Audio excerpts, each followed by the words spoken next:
The National Weather Service in Fort Worth has issued a tornado warning for southern Milam County and central Texas until 7:45 p.m. Central Daylight Time.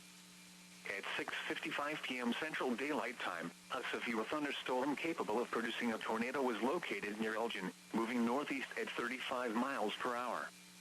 Hazard, tornado and quarter-size hail. Source, radar indicated rotation. Impact, flying debris will be dangerous to those caught without shelter. Mobile homes will be damaged or destroyed. Damage to roofs, windows, and vehicles will occur. Tree damage is likely. This dangerous storm will be near Rockdale around 7:35 p.m. Central Daylight Time.